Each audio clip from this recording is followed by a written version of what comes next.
Na bila shaka mpenzi mtazamaji, popote ulipo, umewadia wakati wa kukutaarifu taarifa za upeo wa TV47 siku ya leo. Uweze kumakinika popote ulipo, uweze kujifahamisha ni yepi yaliweza kujiri na ni yepi ambayo yanatarajiwa kujiri katika taarifa hizi. Mtazamaji, taarifa za siku ya leo ni kwamba visa 515 vipya vya corona vimeweza kuripotiwa, zikiwa miongoni mwa taarifa ambazo tumeweza kukuandalia siku ya leo. Lakini sasa tupate yaliyomo.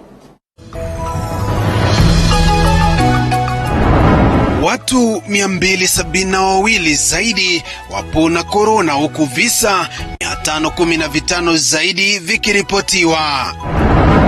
Walikuja kupima mali na kamua na mbali pa kuoshea na kuninyang'anya miti na kila kitu.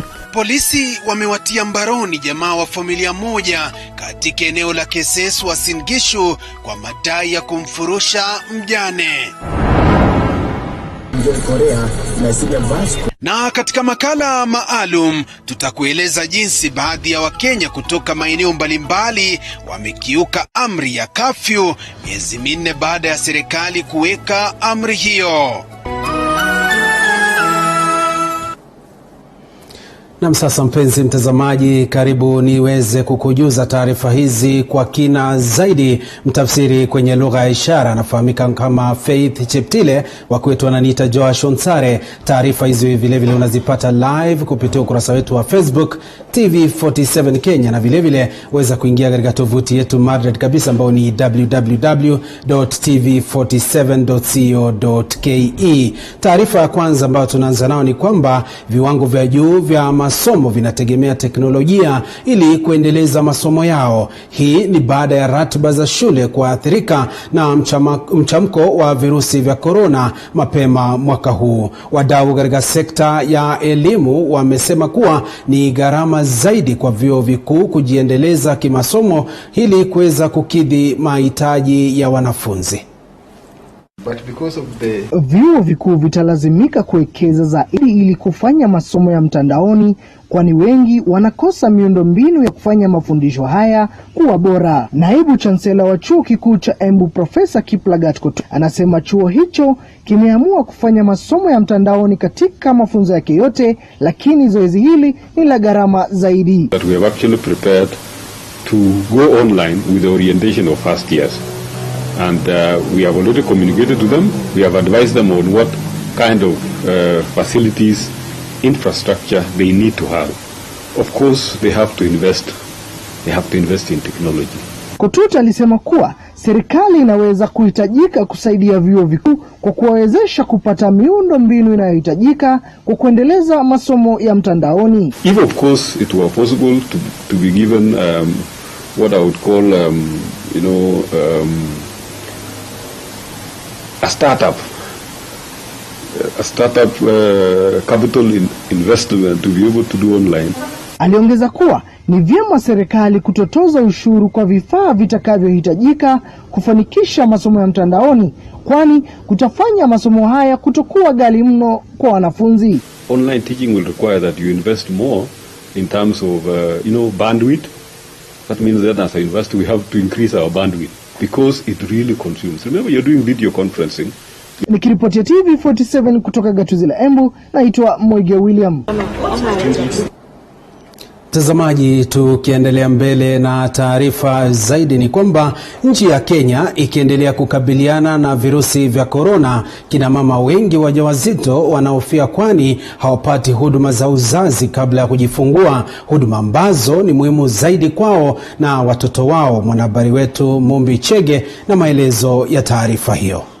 Tangu kuripotiwa kwa janga la virusi vya corona nchini, kina mama wajawazito wanakabiliwa na tatizo la kwenda hospitalini ili kupokea huduma za uzazi kabla ya kujifungua, wengi wao wakikosa kupata msaada katika vituo hivi. Unajua niko na wasiwasi kwa sababu sijui kama itakuja uchungu, itakuja usiku ama mchana, tujui venye tutashughulikiwa juu kama saizi hata sapunini kuenda usiku huwezi pata nini ya kuenda, means za kuenda hospitali.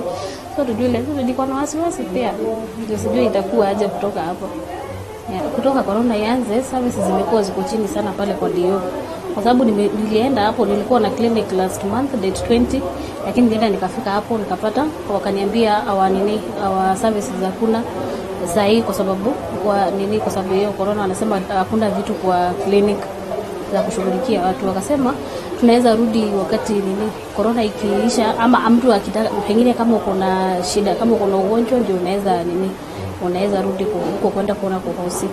Charles Waituru ambaye ni mshauri wa masuala ya sera amesema kuwa janga la corona limeathiri masuala ya uzazi nchini. Many facilities have closed down and mothers are not able to go for antenatal services. Those who require dialysis also are not able to access these facilities. Sexually reproductive health services are also curtailed, and therefore there's a lot of suffering. And as we have learned from the cases of Ebola in Sierra Leone, there are more people who died out of lack of access to services than those who died out of Ebola itself. And therefore, it is critical that a way is found to continue with the provision of critical services. Those who require dialysis can access dialysis, and those who require rearrangement of the way services are provided. It will require tackling of stigma. It will also require making sure that those who are afraid to go to the facility just because they might contract coronavirus in those facilities, a way is found to make sure that they can go to those facilities safely. Mkurugenzi wa masuala ya afya katika kaunti ya Nairobi, Daktari Josephine Kibaru Mbae, amesisitiza kwamba huduma za uzazi kwa kina mama wajawazito kabla ya kujifungua zingali zinaendelea katika hospitali za serikali. Yeah, we want to urge the women to continue coming to our health facilities for antenatal care and for delivery and skilled attendance, because as we know, women die from complications which cannot very readily be managed in the homes or under traditional birth attendants or other people who are taking care of them, because the commonest cause of women dying in childbirth is bleeding, and that can only be handled by skilled professionals. That's why we would still urge our women, despite the situation, come to our facilities. Our health workers are there, our midwives, our doctors, so that you can deliver safely. Janga la COVID-19 limeathiri pakubwa huduma za afya nchini, huku kukionekana kuwa na upungufu ya wauguzi katika hospitali. Mumbichege, TV47. Na sasa tukiangazia makala ambao tumekuwa tukikutaarifu kuwa tutakuletea, wakati sasa umeweza kuwadia. Kufuatia kuzuka kwa janga la COVID-19, serikali iliweka baadhi ya sheria kudhibiti msambao wa ugonjwa huo. Hii ikiwemo amri ya kafyu ambayo kwa kawaida huanza saa 3 usiku na kutamatika saa 10 alfajiri. Mpenzi mtazamaji, ukiukaji wa kafyu hata hivyo umeonekana kushika kasi katika maeneo mbalimbali nchini. Mwanahabari wetu David Muthoka alizuru kaunti ya Kiambu, Nairobi na Kajiado kutufichulia hulka hii katika makala Ukaidi wa Kafyu. Imetimia saa 3 kamili jioni. Katika kila pembe ya taifa ni wakati ambao sheria ya kafyu huanza kutekelezwa, lakini kwetu ni wakati ambao tunatoka kujituma kufichua hulka za Wakenya, haswa nyakati za kafyu.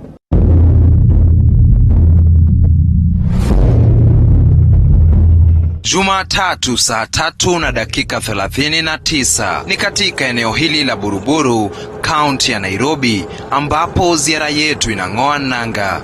Licha ya dakika zaidi ya 30 kuchanika tangu kuanza kwa kafyu, msongamano wa magari hapa unatupa taswira kamili ya ukiukaji wa sheria ya kafyu. Upande mwingine maduka yamefunguliwa, hakuna ishara yoyote ya kubabaika wala kushuku tunaweza kuwa maafisa wa polisi. Tunamkuta mteja huyu akishauriana na muuzaji, wote wakiwa wamejitia hamnazo kuwa hawafai kuwa hapa wakati huu. Tunasonga mbele hadi mtaa jirani wa Dandora. Tunawakuta wakazi hawa wakiufurahia mlo huu wa mutura pasi na kuwa na haraka yoyote. Ni wazi pia wauzaji wenyewe na magwanda yao meupe hawapanii kufunga biashara yao wakati wowote kutoka sasa. Inatimia saa 4 usiku tunapofika katika mtaa wa Kariobangi. Maduka mengi hapa bado yamefunguliwa isipokuwa muuzaji huyu anayeonekana kufunganya virago vyake japo kwa mwendo wa kinyonga. Katika eneo hili la Kayole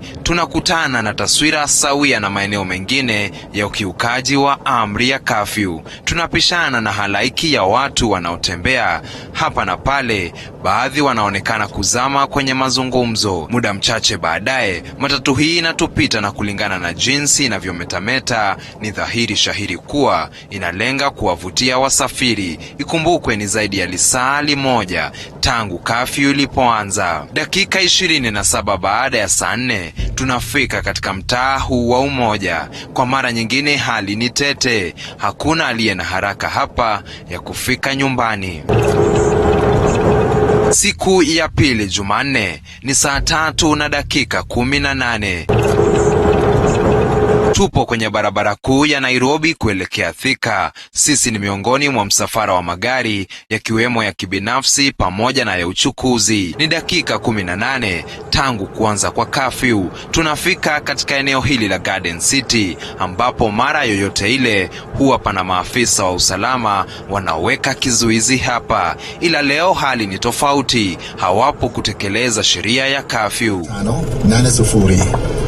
215. Tunatia nanga katika eneo hili la Githurai kupiga doria yetu binafsi. Tunakutana na kundi hili la waendeshaji bodaboda wanaosubiri wateja. Tunaposonga mita chache tunampata dereva huyu wa tuktuk, na licha msongamano wa magari ulio hapa pamoja na kuanza kwa kafyu, dereva huyu ana wakati hadi wa kumtania mteja wake. Matarajio yetu ya kukutana na maafisa wa usalama katika eneo hili wa kutekeleza amri ya kafyu aidha yanagonga mwamba. Ni saa 4 na dakika 3 usiku. Tuko katika eneo la Githurai 45, hii ikiwa ni kaunti ya Kiambu. Lakini utagundua hapa ni eneo ambalo licha ya masaa ya kafyu kuanza takriban saa nzima lililopita, ni eneo ambalo lina uhai. Na hata panapita bodaboda, wapo wapita njia wanapita, zipo matatu za uchukuzi zinapita. Watu walio hapa sio tu wale walinzi, bali tu ni Wakenya wa kawaida. Ni saa 4:30 na tunaelekea maeneo mengine ya kaunti ya Kiambu. Na hapa tunaiona matatu ya abiria 14 ikichukua abiria mita chache kabla ya kituo cha mabasi ya uchukuzi cha Kahawa Wendani. Tunapotua katika eneo la Ruiru, tunakutana na mkazi huyu, mwendo wake ukidhihirisha kuwa amelewa chakari asijue wakati unasonga. Mita chache baadaye tunawapata wakazi hawa waliokusanyika katika hema hili. Tunagundua baadhi wanapiga gumzo, huku baadhi wakionekana kutafuna miraa. Ni bayana kuwa utifu wa kafyu hapa ni mithili ya kupigia mbuzi gitaa. Mkabala na hema hili tunamkuta muuzaji huyu aliyeketi kitako hapa bila wasiwasi. Ziara yetu ya siku hiyo inafikia tamati katika eneo la Kahawa Sukari. Naam, ni dakika 6 baada ya saa 5 usiku. Takriban tu saa 2 na dakika 6 tangu kafyu ilipoanza. Unapogundua hili ni eneo la Kahawa Sukari, kaunti ikiwa tu ni ya Kiambu. Mita chache kutoka hapa ni kituo cha wanabodaboda. Tumeona pikipiki mbalimbali zikiingia na kutoka. Swali ambalo lipo akilini zetu ni je, wanatoa wapi wateja? Na jinsi tu wanavyoingia na kutoka ina maana kwamba wapo watu hapa.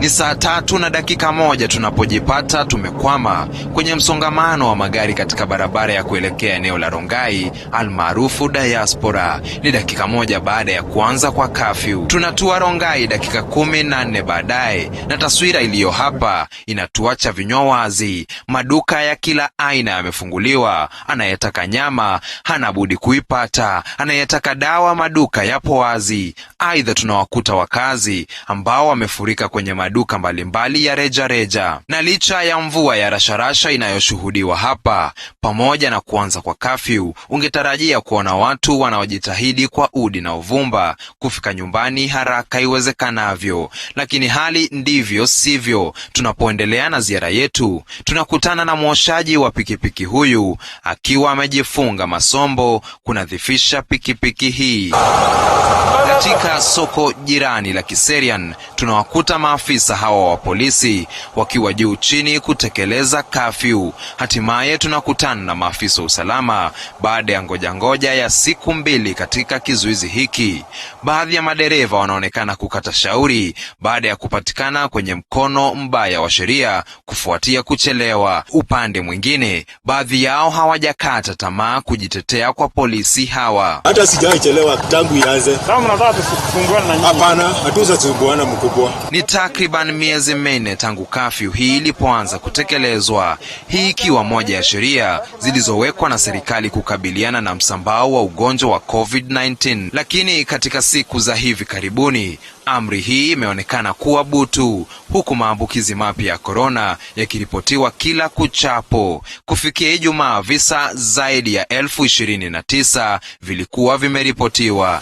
Je, ni nani wa kulaumiwa kutokana na ukiukaji wa amri hii ya kafyu? Ni Wakenya wanaokaidi sheria yenyewe au ni maafisa wa polisi wanaofeli kuitekeleza? Wahenga hawakukosea waliposema kichango ni kuchangizana, na vyema kushirikiana ili kudhibiti msambao wa korona bila kuacha jukumu hilo kwa mwenzio pekee. David Muthoka, TV47.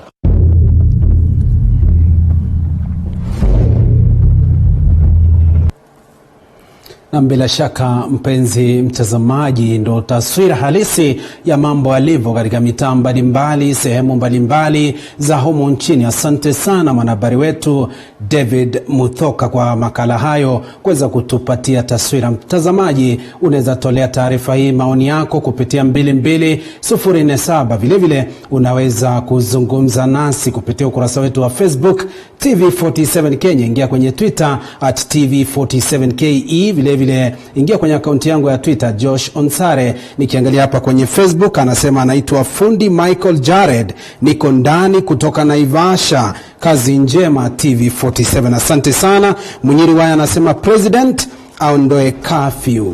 Anasema curfew iondolewe. Anaitwa Munyiri Waya.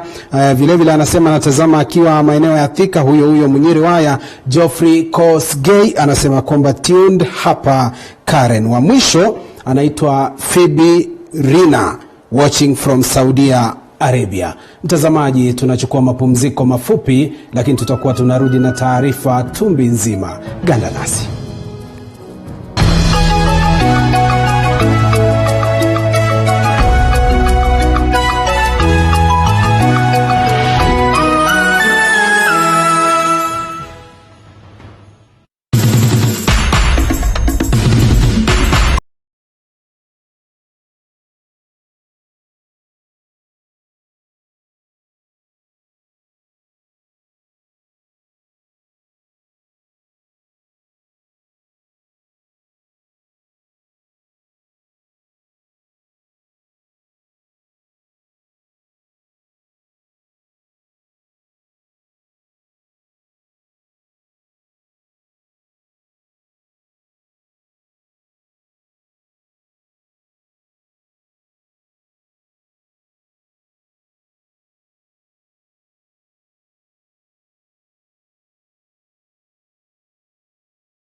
Karibu tena mpenzi mtazamaji, kama ndo mwanzo unajiunga nasi, ni taarifa za Upeo wa TV47 tukikutangazia moja kwa moja kutoka makao makuu yetu ya utangazaji hapa jijini Nairobi. Mtazamaji, tunasonga mbele na taarifa zaidi, na ni kwamba kulishuhudiwa kizaazaa katika boma la familia moja eneo bunge la Keses, kaunti ya Uasin Gishu, kufuatia madai ya kufurushwa kwa mjane katika familia hiyo. Ili walazimu maafisa wa polisi katika kaunti ndogo ya Keses kuwatia mbaroni jamaa wa familia hiyo kutuliza joto eneo hilo. Mwandishi wetu Calvin Chitwa na taarifa hiyo.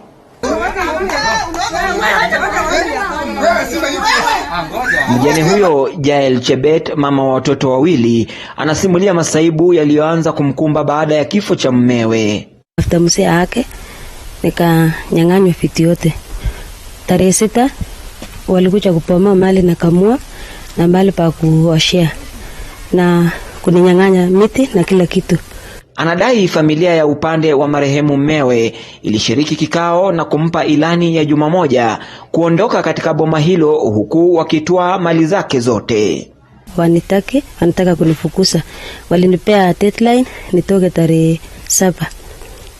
So naomba serikali wanisaidie. Sina amani kabisa.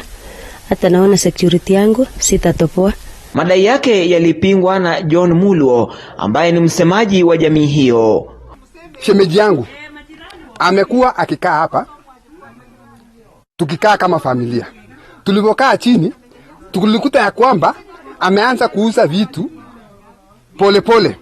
Tulikuta ng'ombe moja, aliuza ng'ombe na ikapita msituni. Akauza kondo na ikapita msituni. Juzi tumeenda kuleta ng'ombe ambayo alikuwa ameweka mahali. Muluo anasema utata uliopo utatatuliwa na familia za pande zote mbili. Ambia yeye by tarehe 7 uende utafute wajomba, tukuje tuongee kama familia ya huko na huko. Atujaambie tunakufukuza, enda lete familia. Kioja sawa na hiki kilishuhudiwa katika kijiji cha Kapsirwa, eneo bunge la Ainabkoi, mjane mwingine kwa jina Agnes Mayo akitoa madai ya kuhangaishwa. Na hata mgeni akifika hakuna mahali pa kufikia. Ni kudiscuss hapa kama vile mnaona. Mama. Mafunga kabisa. Mashirika ya kijamii yametaka maafisa wa serikali kuangazia visa hivi vingi vya wajane kufurushwa na haki zao kukiukwa. Statement ameandika, so we are expecting police wa action wakamate the culprits kwa sababu ni wizi wa ng'ombe na kuhatarisha maisha ya mtu. Even today we were here, we were told to get out of this place because ni trespass. Hawataki mtu awe karibu na this widow. So we are appealing to the government to be serious on this issue of widows. Calvin Chitwa, TV47, kaunti ya Uasin Gishu.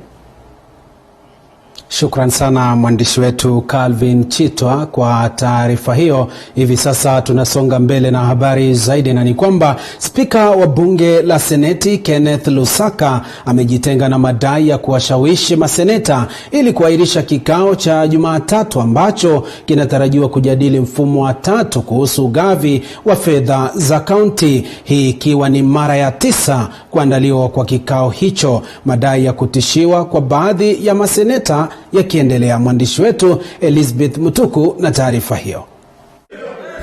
I have ordered that we reconvene on Thursday to look at the 2 amendments and to make a voting on the main That is also part of language. People at least understood what I said.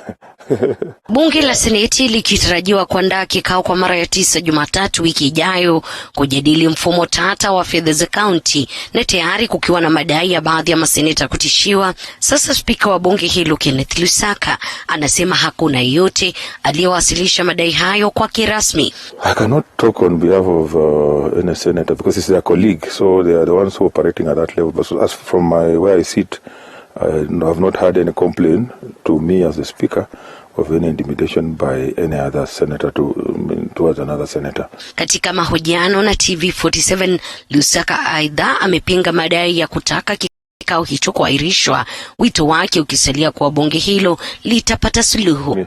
Let me tell you, if there's anybody who wants this business concluded, it's myself. You know, remember we are even on recess, and our recess has even been interfered with because because of this revenue thing. And in any case, you see, I'm just a referee, I'm the speaker. The people who vote are senators. People who debate the revenue bill are senators. So it's up to them to, and you see, I cannot predict whether there will be an adjournment or not. That comes on the floor of the House.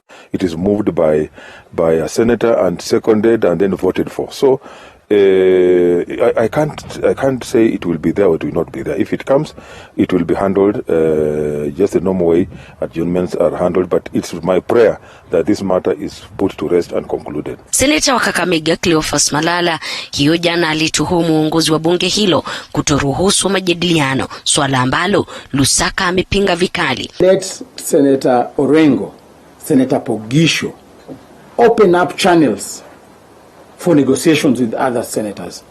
This matter can only be addressed amicably if we have people talking, if we have senators engaging in some formal way. But what they are doing, they are calling one senator at a time and trying to lobby them to vote otherwise without giving them reason and without ceding ground. 2 weeks ago, I formed a committee. I told each side to bring a committee so that they try to reach a consensus. One side brought the members, the other side did not bring members. There's nothing I can do beyond that, really, so that I don't get dragged into the matter. So it's really up to them to discuss, to get a consensus. But you see, the business of the House is normally voted for. Bunge la Seneti linatarajiwa kujadili mapendekezo ya maseneta katika kikao cha Jumatatu, kukiwemo ripoti ya kamati ya bajeti na fedha kuhusu mfumo wa tatu wa fedha za kaunti. Elizabeth Mutuku, TV47 Nairobi. Asante sana Elizabeth Mutuku, mwandishi wetu habari kutoka majengo ya bunge. Tukifululiza tuangazie masuala mengine ya kisiasa, ni kwamba kinara wa Wiper Kalonzo Musyoka ameweka wazi msimamo wake wa kuwania urais katika uchaguzi wa mwaka 2022. Haya yanajiri huku chama cha KANU kikianzisha kampeni ya kuwasajili wanachama wapya ili kuimarisha umaarufu wa chama hicho. Eli Logova na mkusanyiko wa habari hizi za kisiasa za kulenga mwaka 2022. Siasa za uchaguzi wa mwaka 2022 zikiendelea kushamiri nchini, viongozi wa kisiasa wanazidi kujiimarisha kwa matayarisho ya uchaguzi huo, wa hivi punde akiwa kinara wa Wiper Kalonzo Musyoka ambaye ameweka bayana azma yake ya kuwania urais mwaka 2022. Matamshi ya Musyoka yakiwadia wiki chache baada ya kuwa na mkataba wa kufanya kazi na chama cha Jubilee. Musyoka aidha anasema chama cha Wiper kipo tayari kufanya kazi na viongozi wa vyama vingine vyenye nia kama yake. Fairness is good that I give that assurance that this is not a matter that is negotiable. Whether or not Wiper will have a presidential candidate is a given. And so nobody should sleep with any doubt. Kwingineko, chama cha KANU kinaendelea kuimarisha umaarufu wake kwa kuwasajili wanachama wapya kwa maandalizi ya uchaguzi wa mwaka 2022. Viongozi wa chama hicho katika kaunti ya Nakuru, ambao kwa asilimia kubwa inatawaliwa na viongozi wa Jubilee, wanasema mipango ya kuimarisha chama hicho imeng'oa nanga, wakimtaja seneta wa Baringo Gideon Moi kuwa mrithi wa Rais Uhuru Kenyatta. We in Nakuru branch, we want to launch officially recruitment exercise, which was launched by our national chairman. You are aware of that. So we want also to launch our recruitment movement as from today in our branch. Haya yanajiri huku chama cha ANC kikikanusha madai ya kiongozi wa chama hicho Musalia Mudavadi kumuunga mkono naibu wa Rais William Ruto katika uchaguzi wa mwaka 2022. Madai ya ANC yanawadia baada ya viongozi kadhaa akiwemo katibu wa chama hicho Barack Muluka na mwanachama Eliud Owalo kujiuzulu nyadhifa zao. Naibu wa Rais William Ruto akihusishwa na mabadiliko yanayoshuhudiwa katika chama hicho. And let me tell you, and let me be very categorical. There is no way, the only way Musalia will work with Ruto is if Ruto is voting for him. Nothing else and totally nothing else. I would rather resign. And I'm one of the people who are too rigid on Musalia working with David Ruto. The only leeway I can give Musalia to work with David Ruto if he's coming to support him. Eli Logova, TV47. Shukran sana Eli Logova kwa taarifa hiyo ya mkusanyiko wa taarifa za kisiasa. Mtazamaji, hivi sasa tutachukua mapumziko mengine, lakini kiangalia hapa kwenye 22047 anasema tuned live from Kihoto Naivasha, TV47 iko juu tu sana. Anaitwa Emmanuel Simiyu. Mwingine hapa anasema anaitwa Reverend Harrison K. Koskei, natazama nikiwa Lesos, Nandi County.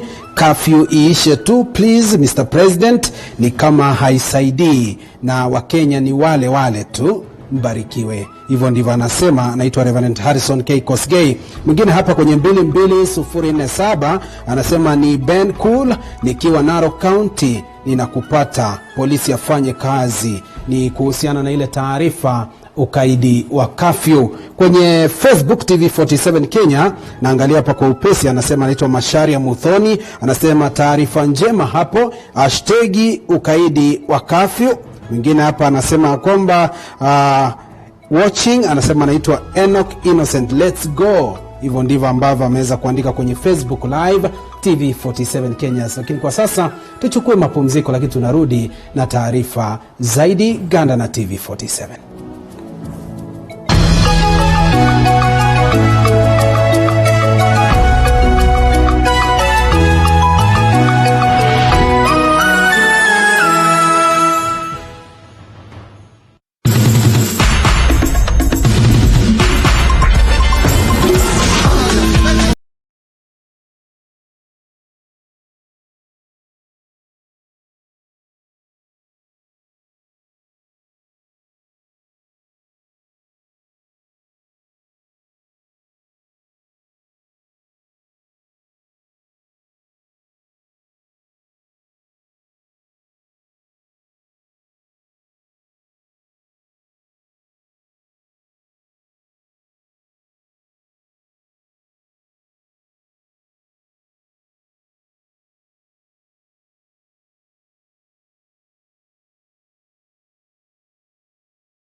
Karibu tena mpenzi mtazamaji, wapo ndo mwanzo unajiunga nasi, ni taarifa za upeo wa TV47 siku ya leo mpenzi mtazamaji, kuweza kukujuza ni yepi ambayo yameweza kujiri kutoka sehemu mbalimbali. Hivyo basi tunafululiza na taarifa zaidi, na ni kwamba malumbano kati ya wahudumu wa afya wa kaunti ya Nairobi na wizara ya afya yanazidi kutokota, huku madaktari wakitishia kufanya mgomo siku 7 zijazo iwapo matakwa yao hayatatimizwa. Hayo yanajiri huku visa vya virusi vya korona nchini ikifikia visa 29,849 baada ya watu 515 zaidi kuripotiwa kuwa na virusi hivyo chini ya saa 24 zilizopita.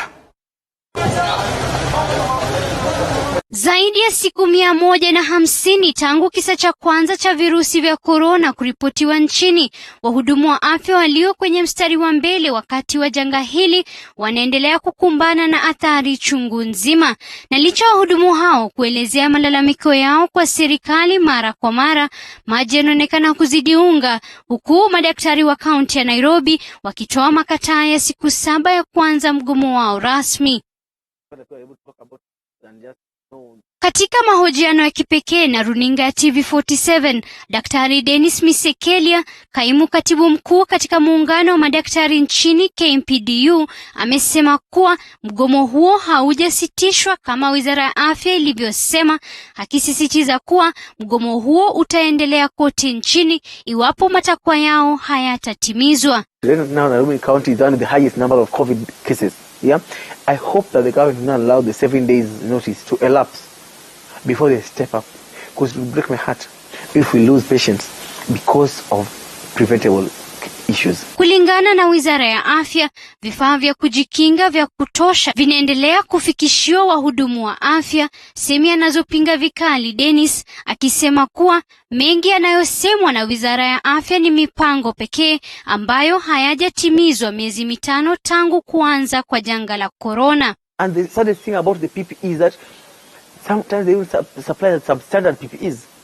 Yeah? And there's nothing more inhumane than that.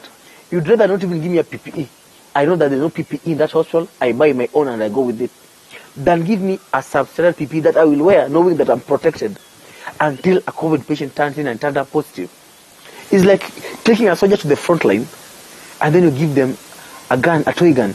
They believe that they have a gun that will function when the enemy comes. Only for the time to fire to come, the gun has failed. Dennis anatueleza kuwa changamoto zinazowakumba wahudumu wa afya ni zaidi ya vifaa vya kujikinga pekee. Wahudumu wa afya jijini Nairobi wakijikuta katikati ya siasa za wanasiasa, wakikosa hata kupokea mshahara wa mwezi uliopita. Every time the politicians disagree, the person who suffers the most is the healthcare worker. Right now we are seeing the senators fighting over the allocations of the country revenue. But we're like, why should that fight get to a point that even we are now into August and we are not being paid our July salaries? Yeah? When I leave my family home as I go to work for this nation, all they deserve just to have peace of mind, food on the table. But I can't be worrying about the patient, worrying about my safety, worrying about my family's safety, and still worrying about my rent. It's not fair. Hayo yanajiri huku visa vya virusi vya korona nchini kifikia visa 29,849 baada ya watu 515 zaidi kuripotiwa kuwa na virusi hivyo chini ya saa 24 zilizopita. Leads with 251. Kitui comes in second today with 41. Kiambu 33. Kericho 23. Kisii 19. Bomet 19. Nakuru 18, Homa Bay 16, Laikipia 12. Watu wapatao 672 wamepona baada ya kupokea matibabu katika hospitali mbalimbali nchini, huku wengine 7 wakifariki kutokana na makali ya virusi vya korona. Zainab Mohamed, TV47. Na asante sana Zaina Mohamed kwa taarifa hiyo. Sasa tunasonga mbele kuweza kukutaarifu taarifa zaidi, na ni kwamba Rais Uhuru Kenyatta ametangaza kuwatuma maafisa wote wa baraza la mawaziri kwenye likizo ya mapumziko ya siku 14 kuanzia Jumatatu ijayo, lakini watakuwa wanafanya kazi kutoka nyumbani. Duru zinaarifu huenda kukawa na mabadiliko katika baraza la mawaziri. Mwandishi wetu Tony Mwirigi na maelezo ya taarifa hiyo. Kuanzia Jumatatu juma lijalo, maafisa wote wanaohudumu katika baraza la mawaziri wataanza likizo ya siku 10. Kwa mujibu wa barua kutoka kwa afisi ya mkuu wa utumishi wa umma na katibu wa baraza la mawaziri Joseph Kinywa, mawaziri, makatibu wa wizara, makatibu wa ratibu katika wizara zote na mwanasheria mkuu wataenda likizo hiyo na watahitajika tu wakati kuna dharura. Kulingana na barua hiyo, likizo hiyo inapania kuwapa maafisa hao wakuu serikalini muda wa mapumziko. Hata hivyo, duru zinaarifu kuwa huenda huu ukawa mwanzo wa mabadiliko katika baraza la mawaziri, ili wandani wa rais wa hivi karibuni kujiunga na Jubilee kupata nafasi ndani ya serikali. Zaidi, duru zinaarifu kuwa hatua hii huenda ni kuboresha mikakati ya serikali kuafikia malengo na kumbukumbu za Rais Uhuru Kenyatta. So as we prepare ourselves to start the official. Mabadiliko katika baraza la mawaziri yalifanyika mwaka huu Januari, ambapo aliyekuwa mbunge wa Laikipia Mwangi Kiunjuri alitimuliwa kutoka kwa wizara ya kilimo, nafasi iliyochukuliwa na aliyekuwa gavana wa Meru Peter Munya. Kabla ya Kiunjuri kutimuliwa, alionekana kuwa mwandani wa naibu rais William Ruto, ambaye hakuhusishwa katika salamu za heri almaarufu handshake kati ya Rais Kenyatta na kinara wa ODM Raila Amolo Odinga. I, Mutahi Kagwe, having been appointed a cabinet secretary. Wakati wa mabadiliko hayo, waziri Mutahi Kagwe na Betty Maina waliteuliwa kuwa mawaziri katika wizara ya afya na viwanda mtawalia. Na kwa kipindi kisichopungua miezi miwili, waziri wa afya Mutahi Kagwe alipata umaarufu wakati mchamko wa corona uliporipotiwa nchini, na utakuwa wakati wake mgumu katika historia. Nikiripotia TV47, mimi ni Tony Mwirigi. Na tukisonga mbele, mpenzi mtazamaji, tunaelekea katika kaunti ya Trans Nzoia kuweza kukujuza shughuli za uchukuzi zilitatizika kwa zaidi ya saa 4 mjini Kitale kufuatia maandamano ya makanga na wahudumu wa matatu wanaolalamikia kutiwa mbaroni kwa zaidi ya makanga 20 na maafisa wa polisi. Mwandishi wetu Boniface Barasa anatuarifu. Ndio taswira kamili iliyoteka nyara mji wa Kitale na kutatiza shughuli za uchukuzi, kando na kusitisha biashara mbalimbali kwa hofu ya usalama. Makanga waliojawa na ghadhabu wakiwasha moto barabarani, huku moshi mweusi ukitanda mawimbini kuashiria ghadhabu ya kutiwa mbaroni kwa baadhi yao. Karao wamekam wakaanza kushikashika vijana, na sio mara ya kwanza. Kuna maafisa wanakuja kuchukua vijana ambapo hawana makosa. Sasa vijana wamekasirika, wakasema afadhali shughuli ya leo ikatizike, lakini hii maneno ya kushikoshikwa tafadhali ipunguzwe. Kati ya mapolisi wengine wamejitolea polisi 3 ambao wanatishia vijana na bunduki hapa, wakiwaambia ukingangana naye hata kushika ama kuue. Sababu ni nini? Kijana huyu anajiulizia, polisi anakuja na bag, kisha anauliza gari ya Eldoret iko wapi. Kijana akishamwambia gari ndio hii, anamgwamia, anamweka pingu, anapeleka ndani ama ampe shilingi 5,000. Ni tukio lililoshuhudia maandamano makali kabla ya maafisa wa polisi kuwasili na kuwatawanya waandamanaji kwa kutumia vitoa machozi. Kila mtu hapa ni mguni ponye. Makanga hao wamehoji kuwa ukosefu wa ajira miongoni mwa vijana ndio chanzo kikuu cha wao kujihusisha na shughuli hiyo ili kusaka tonge la siku, wakati huu mgumu taifa linapokabili virusi vya korona vilivyolemaza biashara na kupelekea baadhi yao kupoteza ajira. Uko zaidi ya vijana 6,000. Hao vijana 6,000 wote wataenda wapi? Na kila mtu anakuja kutafuta, hana nia ya kuiba. So ombi langu ni moja kwa serikali kuu na serikali ya kaunti, watupatie nafasi, tutafute tu na amani. Hiyo tu, ama watufungulie stage, watuambie kwa stage wanataka wafanyikazi wangapi kwa kila gari. Kwa nini ananyanyasa vijana yangu? Kwa nini ananyanyasa vijana ambao wanajikimu maisha yao kupitia stage? hatutakubaliana na hiyo, na tumempea notice wale vijana ambao wameshikwa kufikia saa hii, na mupea masaa 24 wao wamefika hapa.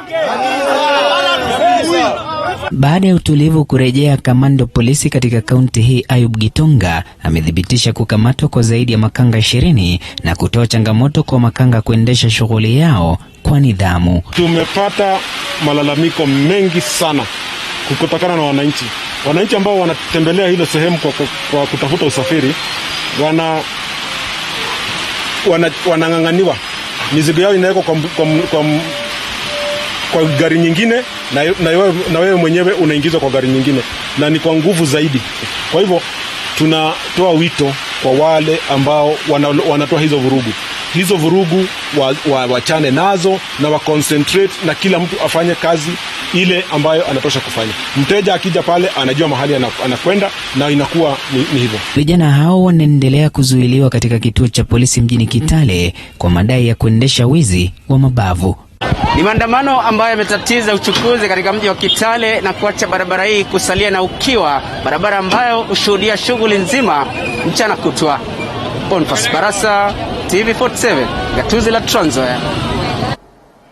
Shukran Boniface Barasa kwa taarifa hiyo. Sasa tunaelekea kaunti ya Kiambu, na ni kwamba wakati huu ambapo mdahalo wa kumng'atua spika wa bunge la kaunti ya Kiambu umeshika kasi na kuzua wasiwasi wa kulemaza shughuli za bunge hilo, gavana James Nyoro ameingilia kati na kusema kuwa hakuna nafasi hata kidogo ya wawakilishi wadi kumng'atua yeyote katika serikali ya kaunti ya Kiambu. Gavana Nyoro akizungumza katika hekalu la Wahindi la Ocean Community mjini Thika wakati wa kutoa chakula cha msaada kwa watu waliokabwa na makali ya janga la korona, amesema muda mwingi umepotezwa na siasa duni na huu ni wakati wa kufanyia wenyeji wa Kiambu kazi. Weru Mwangi na taarifa hiyo.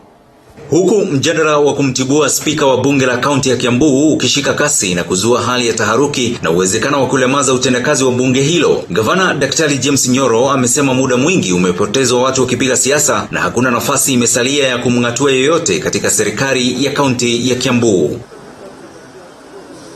Mswada huo uliowasilishwa bungeni na mwakilishi wadi Dan Jenga wa wadi ya Kio ukimsuta spika Stephen Ndisho kwa matumizi mabaya ya ofisi na mapendeleo. But I want to say this. There is no room for any impeachment in Kiambu County. We have less than 2 years remaining. Tarehe 8 mwezi wa 8 2022 tutakuwa tumeenda uchaguzi. Leo ni tarehe 10 na ngapi? 15. Kwa hivyo tumebakia less than 2 years. 2 years tutaenda kutafuta maspika au tutaendelea na maendeleo? Hiyo kitu imeisha. Gavana Nyoro aliyesema haya akiwa katika hafla ya kutoa chakula cha msaada kwa familia 500 zilizolemewa na makali ya njaa mjini Thika kufuatia janga la corona katika hekalu la Wahindi la Ocean Community. Hata hivyo amekejeli saini zinazosemekana zinakusanywa za wawakilishi wadi ili kumng'atua spika Stephen Ndisho, akisema zilikuwa za kitambo sana na zimekuwa zikitumiwa kumtishia spika huyo. Forget about this impeachment thing. And I want to urge our county assembly na tutaongea na hawa. Leo nimepigiwa simu na kama 12 na wameniambia hiyo maneno wanavurutwa ndani na wamekataa, and I want to thank them. Mwakilishi wadi wa Kameno Chege wa Idhombe amesema kuwa mzozo uliokuwepo wa spika na wawakilishi wadi ulisuruhishwa. Spika yuko pale to stay na spika yuko pale kuendelea na bunge letu la Kiambu. Hiyo tumemaliza hiyo. Hiyo sisi ni kitu ambacho tumemaliza. Ule anaongea peke yake. Bimal Shah ambaye ni mwanakamati wa kamati inayoshughulikia na kudhibiti janga la virusi vya corona kaunti ya Kiambu amesema kuwa tayari wamekusanya shilingi milioni 182 za kutoa misaada kwa familia zilizo na uhitaji mkubwa. Iko list ya watu 3,000. Lakini kwa hiyo sisi nasema fadhali tafutia sisi jina ya watu 500, family 500. Ile iko haja sana. Kutoka mjini Thika nikiripotia runinga ya TV47, jina langu ni Weru Mwangi. Shukran sana mwanahabari wetu Weru Mwangi kwa taarifa hiyo murwa kabisa. Hivi sasa kwa kasi lakini kwa utaratibu zaidi tunaangazia taarifa ya michezo, na ni kwamba wanariadha wa Kenya Hellen Obiri, Faith Kipyegon na Timothy Cheruyot walinyakulia Kenya dhahabu baada